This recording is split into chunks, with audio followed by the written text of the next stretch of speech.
그날에 사람이 예루살렘에 이르기를 두려워하지 말라. 시온아 내 손을 늘어뜨리지 말라. 너희 하나님 여호와가 너희 가운데 계시니 그는 구원을 베푸실 전능자시라. 그가 너로 말미암아 기쁨을 이기지 못하시며 너를 잠잠히 사랑하시며 너로 말미암아 즐거이며 기뻐하시리라.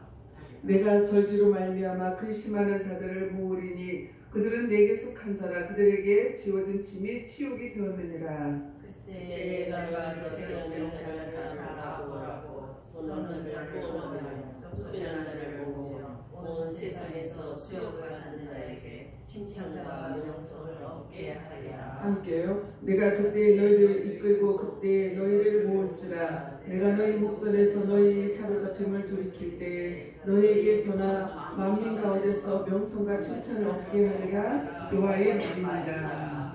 아멘. 할렐루야. 아멘. 위축되지 않고 목회에서 잘 감당하고 계시죠? 네. 우리는 하나님의 은혜를 알고 은혜에 젖어 살아갈 때 정말 강한 자가 될 수 있고 정말 새 힘을 얻어 살아갈 수 있어요. 내가 은혜에 정말 젖어서 살아갈 때 해야지. 그죠? 지금 얘기한 것처럼 강한 자로 우리가 하나님께서 기뻐하시는 그런 주의 종의 모습으로 살아갈 줄 믿습니다. 이 배경을 다 아시는 것처럼 유다 백성들이 하나님 앞에서 범죄하고 타락하고 상을 섬겼어요. 그때 이 스바냐 선지자를 통해서 심판의 소식이 들려와요. 그러니까 이 소식을 듣자마자 두려워 떨어요. 두려워 떠는데 이 말씀을 한번 그 전의 말씀 13절 한번 우리 함께 읽어보겠습니다. 13절 시작. 이스라엘의 남은 자는 악을 행하지 아니하며 거짓을 말하지 아니하며 입에 거짓된 혀가 없으며 먹고 놀지라도 그들을 두렵게 할 자가 없으리라. 아멘. 이 두려움에 빠져있는 유다 백성들에게 지금 이렇게 심판의 메시지가 전해졌는데 지금 우리 14절부터 읽은 데는 어떻게 해요? 희망의 메시지를 전하고 있어요. 앞에는 보면은 엄청 두려워 떨 정도로 무서운 그런 심판의 메시지가 전해지는데 지금 13절 읽은 것처럼 정말 이 시대에 힘들고 어렵고 너무 그런 상황 가운데서도 오직 하나님을 나의 주님을 인정하고 주님을 바라보면서 사는 그런 하나님의 백성들에게 하나님의 자녀들에게 하나님의 종들에게 지금 나에게 말씀하시는 거예요. 뭐라고 말씀하시냐? 16절 보면 내 손을 늘어뜨리지 말라. 우리가 내가 의지했던 거, 내가 소망했던 그것들이 정말 잘 되지 않고 그럴 때 우리는 낙심할 때가 있어요. 때로는 절망할 때도 있어요. 지금 그 유다 백성들이 그런 상황이었어요. 정말로 풍전등화 같은 그런 어려운 상황 가운데서 그때 이 하나님만을 의지하고 힘들고 어렵고 지치고 내 생각이 생각대로 되지 않는 생활일지라도 하나님만 의지하는 그런 끝까지 하나님만 바라보는 그런 하나님의 자녀들에게 힘을 내라, 기죽지 말라, 이렇게 위로를 하고 계시는 것입니다. 성경의 손은 힘과 능력과 권세를 얘기하잖아요. 손은 정말 그렇게 손에 권세와 능력이 있사오니 사람을 크게 하신가 강하게 하시니 주의 손에 있나이다. 이렇게 말씀하고 계세요. 죄가 있으면 우리가 다 죄값을 치러야 돼요. 누구나 다 죄가 있으면 죄값을 치르는데 또 그 배후에는 사단이 마귀가 이렇게 자포자기 하도록 힘들고 어려운 환경이 계속 지속되다 보면은 자꾸 자포자기하게 만들 때가 있어요. 태국에 그 2살 된 어린 코끼리를 잡아다가 그 코끼리를 훈련시켜 가지고 짐을 나르거나 이제 관광에 이용을 하게 되는데 이 어린 코끼리를 잡아서 어떻게 하냐면 밧줄로 꼭꼭 묶어 가지고 이 야생 코끼리니까 자꾸 본능적으로 나가려고 하는 게 있잖아요. 그래서 그 묶은 코끼리를 거기에다가 날카로운 도망가려고 할 때마다 채찍으로나 창으로 찍는데요. 그 어린 것이 얼마나 고통스럽겠어요. 그때 막 발버둥 칠 때마다 그때마다 계속 그걸 반복하는 거예요. 반복적으로. 그러다 보니까 너무 반복적으로 하다 보니까 이 어린 코끼리가 거기서 한마디로 체념을 하게 되는 거예요. 안 되는가 보다. 그때 이제 체념을 했을 때 얇은 밧줄로 묶었는데요. 그래도 도망갈 생각 안 한대요. 우리가 이렇게 오랫동안 고난을 받고 환난을 받다 보면은 나도 모르게 이게 영적으로 볼 때 사단이 계속 방해하는 건데 그것을 못 보고 현실 속에서 이 상황만 바라보면서 주님을 바라보고 끝까지 의지하고 나가야 되는데 그렇게 하지 못하고 거기서 낙심하고 실망하고 좌절하고 그런다는 것입니다. 그런데 거기서 하나님께서 뭐라고 말씀하시냐? 내가 너와 함께한다. 이렇게 스바냐 3장을 통해서 하나님 말씀하시는 거예요. 그러니까 위축되지 말고 기운을 내라. 소망을 가지라 이렇게 말씀하시는 거예요. 잠언서 3장 6절에 보면 너는 범사에 하나님을 인정하라. 그리하면 내 길을 인도하시리라. 그리고 나서 이제 제가 이제 좋아하는 말씀이지만 요한복음 16장 9절 말씀인데 죄에 대하여라 함은 그들이 나를 믿지 않는다. 이 불신 때문에 두려워하고 떤다는 거예요. 이 두려움이 온 것은 하나님을 불신하기 때문에 온다는 것입니다. 제가 다 들으셨나 몰라요. 이제 저는 방송을 본 게 아니라 이제 어떤 분이 브레이드 걸 통해 들었는데 체스터 목사님이라고 그 목사님의 간증을 제가 듣게 됐는데 그분은 태어나서부터 엄마가 계속 너는 태어나지 말았어야 되는데 이렇게 엄마의 그 얘기 들은 거예요. 근데 이 에스더 목사님은 그 소망이 뭐냐? 죽는 거였대. 늘 죽는 거. 그러니까 부정적일 수밖에 없잖아요. 그 얘기는 뭐냐면 절대로가 붙었어요. 절대로 하나님 이렇게 된다는 게 아니라 절대로 나는 비행기에 탈 수 없다. 절대로 비행기에도 미국에 가야 돼. 미국에도 갈 수 없고 절대로 나는 가난한 자니까 가난한 부자가 될 수 없다. 나는 정말로 학교를 못 가니까 학교를 갈 수 없다. 나는 그 사과생들을 좋아했는데 그 사과생들 절대 결혼할 수 없다. 이 절대가 붙은 거예요.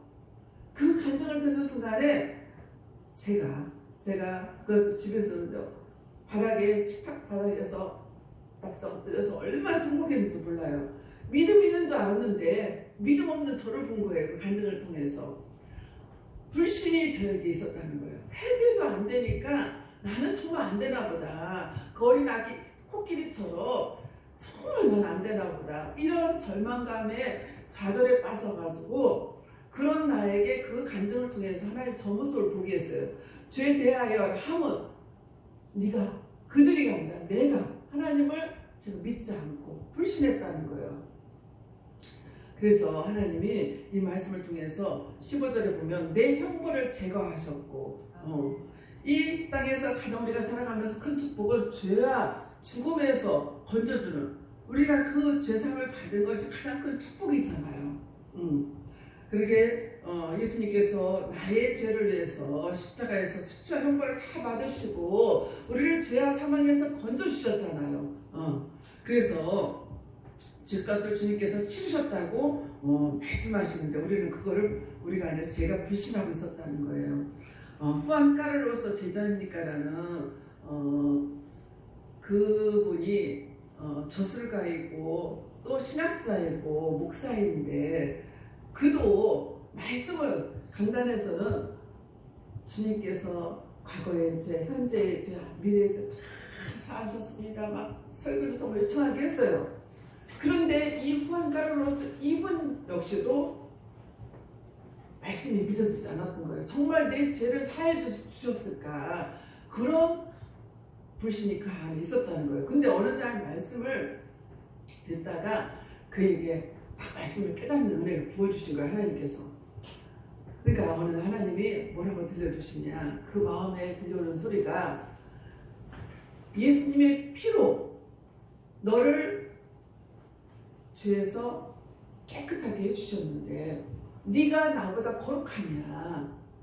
내가 너의 죄를 다 예수 피를 보고 사해 주었는데 너는 저술가이고 신학자이고 목사님 네가 뭘 좀 안다고 그러면서 너는 나보다 거룩하냐, 그런 생명 음성이 들렸던 거예요. 예수님의 그 지식으로는 알잖아요. 성령께서 깨닫게 해주시니까, 그래, 맞아, 내가 하나님보다 거룩한 자가 아닌데 내가 거룩한 척을 했구나. 그래서 그가 예수님 피를 통해서, 그 보혈을 통해서 다시 한번 그 뭐랄까 진리를 깨달았다는 말씀입니다.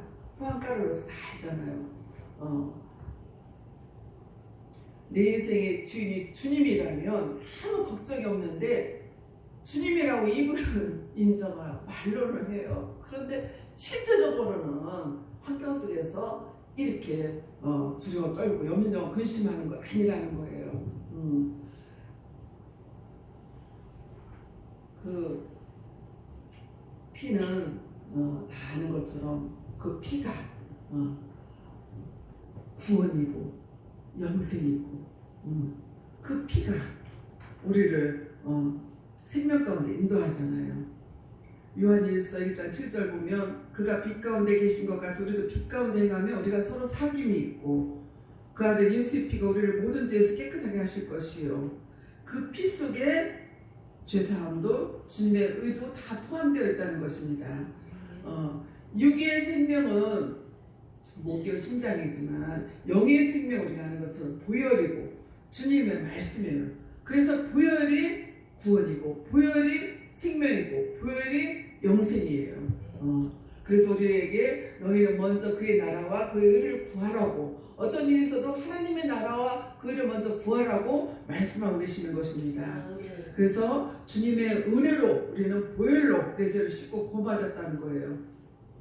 마태복음 26장 17절 8절에 보면 주님께서 제자들에게 피를 주시며, 그러니까 포도주를 주시며 받아 마시라 하시고 이것을 죄사함을 위하여 흘리는 바 나의 피 언약의 피니라 이렇게 말씀하셨어요. 피로 죄를 사하시고, 이 피는 성경에 언약하신 그 약속이잖아요. 약속. 인간은 죄 때문에 지옥에 갈 수밖에 없지만 보혈을 통하여서 죄에서 해방받고 구원받아가지고 천국 가는 것이 성경의 가르침이에요. 그런데 이게 어서 내가 목사로서 똑바로 살아야 되는데, 정말 똑바로 하나님이 기뻐하시는 그 뜻대로 말씀대로 살아야 되는데, 그 똑바로 살지 못하는 것으로 인해 가지고 왜 나는 이렇게 잘못 살고 있지, 이런 죄책감에 저도 살 때가 때로는 있다는 것입니다. 죄사함의 축복을 다 받으시기 바랍니다. 네, 십자가에 피 묻은 그 복음을 온전히 이해하고 받아들임으로 죄사함의 축복이 있기를 바랍니다. 15절에 보면 하나님께서 형벌을 제거하시고 원수를 쫓아냈으니 힘을 내라고 하시는 거예요. 하나님이 다 그걸 해결해 주셨다는 거예요, 십자가에서. 그래서 시간을 제가 보다 보니까 17절에 보면은 하나님께서 우리를 사랑하시고 기뻐하신다고 말씀하세요. 저는 이제 자녀들, 특히 이제 어린 자녀들을 통해서 제가 많이 하나님의 사랑을 깨닫게 돼요. 정말 그 자녀가 우리 예를 들어서 아들이 그 손자를 기가 막히게 사랑하는 그 모습을 보면서 하나님의 사랑을 제가 한번 깨달을 때가 많이 있거든요. 우리가 목회하다 보면 모르겠어요. 다른 분들은 모르겠는데 저 같은 경우는 포기하고 싶을 때가 정말 많이 있었어요. 그래서 하나님 앞에 강단에서 정말 눈물로 그렇게 많이 하나님 앞에 부르짖을 때가 많이 있었는데, 이 목회는 내 마음에 있는 것이 흘러가는 거예요. 내 안에 기쁨이 있으면 기쁨이 흘러가고, 내 안에 행복이 있으면 행복이 흘러가는 거예요. 내 안에 뭐가 있느냐에 따라서 그것이 흘러가는 게 목회더라고요. 그래서 내가 정말 주님의 은혜에 아까 내가 푹 젖어서 있을 때만이 그 주님의 은혜가 흘러가는 거예요. 내가 그 주님의 사랑에 푹 젖어 있을 때 그 주님의 사랑을 흘러보낼 수 있다는 것입니다. 그래서 예수님 때문에, 누구 때문에 아니라 예수님 때문에 행복한 내가 되어야 된다는 것입니다. 하나님 말씀에서 행복의 기준은 기준하면 그것이 구원이에요. 사방에서 우리를 예수님의 그 통치를 받는 생명의 나라로 우리를 옮기셨잖아요. 예. 그 이스라엘 백성들에게 하나님께서 뭐라고 하시냐면 너는 행복자로다. 우리의 기준으로 볼 때는 절대 아니야. 정말 광야에 있고 집도 제대로 없어. 내가 누릴 것도 없어. 그런데 하나님은 이스라엘 백성들에게 너는 행복자로다. 우리에게 말씀하시는 거예요. 많은 성도가 있고 뭐 어떤 교회가 크고 작고를 떠나서 너는 하나님 앞에 이렇게 찬양하고 기도하고 하나님 앞에 온전히 하나님을 바라보고 나가는 그 이스라엘 백성에게, 그 하나님의 조에게, 하나님의 백성들에게 너는 행복자로다. 이렇게 말씀하고 계신다는 것입니다. 아멘. 이 말씀 믿어주십니까? 정말 하나님의 그 사랑 때문에 아까 얘기한 것처럼 펑펑 울면서 통곡한 적이 있으십니까? 정말 그저 이 통곡 대선 통곡이었는데 정말 이게 저도 이제 예를 들어서 아버지를 생각하면서 짧게 얘기하면 하나님의 사랑이 오버랩되면서 정말 통곡하면서 그럴 때가 많이 있었어요. 하나님 사랑을 느끼지 못하니까 내가 하나님은 나를 사랑하지 않는가 봐 했는데 정말 유기 아버지의 그 어떤 사건을 통해서 하나님 기억나게 하시면서 그 사랑이었구나 그러면서 하나님의 그 사랑 때문에 얼마나 많이 울었는지. 그런데 우리가 정말 그런 데가 아니라 그러면 우리가 하나님의 사랑을 기억하면서 하나님께서 하신 일들을 기억하면서 두려움을 몰아내야 돼요. 내게 또 어려움이 오면 어떻게 하지? 저 사람 나를 또 힘들게 하면 어떡하지? 우리는 미리 걱정할 때가 있잖아요. 근데 나를 잠잠히 사랑하시는 하나님 계시니까 염려하거나 두려워하지 말아야 한다는 것입니다. 19절에 보면은 읽진 않겠습니다. 우리가 때로는 어렵다가 할지라도 비웃음을 당한다 할지라도 하나님께서 반드시 그날 칭찬과 명성을 얻게 하시는 날이 온다는 것입니다. 언제요? 인내하고 기다려요. 하나님 때 하나님의 방법을 하신다는 거예요. 내 때가 아니라 내 방법이 아니라 내 생각을 내려놓고 있으면 하나님 때 하나님의 방법으로 반드시 하나님이 칭찬과 명성을 받게 하시고 그리고 그 사람을 인정하게 되는 날이 온다는 것입니다. 그래서 우리 보고 인내하라고. 하나님이 너와 함께 하시니까 어떤 어려움이 있어도 어떤 환난이 있어도 고난이 있어도 하나님의 약속을 믿고 신뢰하면서 끝까지 나가라고 말씀하고 계십니다. 그래서 아까 두려움을 몰아내야 돼요. 내 안에 두려움, 내가 두려워하는 그것이 내게 임하고 내가 무서워하는 그것이 내 몸에 미쳤구나. 욥기서 3장에 보면은 말씀 나오는데 이 생각 저 생각 하다 보면 그것이 내 것이 어떤 때는 이것이 나를 덮칠 때가 있어요. 성령의 충만한 가운데 있어요. 괜찮은데 내가 하나님과 그 코드가 맞지 않고 하나님을 바라고 하나님을 의지하지 않을 때는 그 두려워하는 그 생각이 내가 이 생각 저 생각 하다 보면 그것이 나를 덮쳐가지고 아까 얘기했죠. 나는 안 되나 보다. 그럴 때가 있다는 것입니다. 그래서 범사에 하나님을 인정하라. 그리하면 하나님이 그 길을 하나님이 인도하신다는 것입니다. 아멘. 그래서 우리가 하나님의 사랑에 푹 빠져 있으면 하나님의 사랑에 빠져 있기 때문에 하나님의 음성이 들려오고 하나님의 그 셈의 음성을 듣기 때문에 내가 그 말씀에 순종하게 된다는 거예요. 하나님의 사랑, 내가 하나님의 사랑하고 사람도 마찬가지예요. 사랑하면 그 사람의 말에 귀를 기울이고 순종하게 돼요. 우리가 하나님의 사랑에 푹 빠져 있으면 하나님의 그 음성에 민감해서 그 음성에 따라 순종할 수밖에 없다는 것입니다. 정말 내가 하나님을 날마다 인정하고 사는가? 내가 하나님을 정말 그 하나님으로 인해서 그 구원의 하나님으로 인해서 내가 늘 기뻐하면서 내가 살고 있는가? 나 자신을 점검해야 될 줄 알아야 돼요. 하나님의 사랑을 힘입어서 복음을 전해야 돼요. 조금만 더 하고 마치겠습니다. 제가 증인을 영화를 봤는데 증인은 자폐 스펙트럼을 장애를 가진 소녀가 이 살인 사건의 그 유일한 목격자가 되면서 이렇게 벌어진 이야기인데 이 지우라는 그 이제 고등학생인데 그 아이가 뭐라고 하냐면 엄마하고 나는 대화를 짧게 하면 그 엄마에게 엄마 나는 증인이 되고 싶어. 그러니까 너 옛날에 해봤잖아. 그 증인 해보니까 얼마나 힘들었니? 얼마나 많은 사람들이 너를 힘들게 공격했니? 그래도 난 증인이 되고 싶어. 엄마가 자꾸 얘기해요. 너 힘들잖아. 아니 나는 사람들에게 진실을 말하고 싶어. 이 영화의 한 대목인데 정말 우리는 부활의 증인으로서 우리는 하나님 말씀을 전한 자지만 하나님 말씀을 아는 자잖아요. 하나님 만난 자잖아요. 그래서 이 부활의 경험을 체험한 자들은 증인으로 살아가야 된다는 것입니다. 내게 생명이 정말 위협이 당한다 할지라도, 그렇게 환난과 핍박이 당한다 할지라도, 사도 바울처럼 정말 다윗처럼 정말 하나님은 나의 힘이 되시고 하나님 나의 능력이 되신다 하면서 어떤 어려움이 있어도 그 어린 소녀가 진실을 말해야 되는 것처럼 우리는 그 부활의 증인으로서 남은 생에 살아가야 될 줄 믿습니다. 아멘. 정말 내 안에 주님으로 꽉 차 있으면, 누르면 누가 나와요? 주님이 나오는 거예요. 순교한다 할지라도 오직 복음만을 전하게 된다는 것입니다. 그래서 예수님께서 십자가에서 우리의 모든 죄를 다 사하시고 이 구원의 문제를 다 이루셨다고 믿으면 그 구원이 온전히 이루어지게 된다는 것입니다. 예수님의 십자가 고난이 다 이루었다라고 끝이 나잖아요. 이것이 나의 메시지가 돼야 돼요. 우리는 십자가에서 예수와 함께 죽고 예수와 함께 살았잖아요. 그래서 우리가 다른 거 아니라 그냥 아멘하고 따라가면 되는 거예요.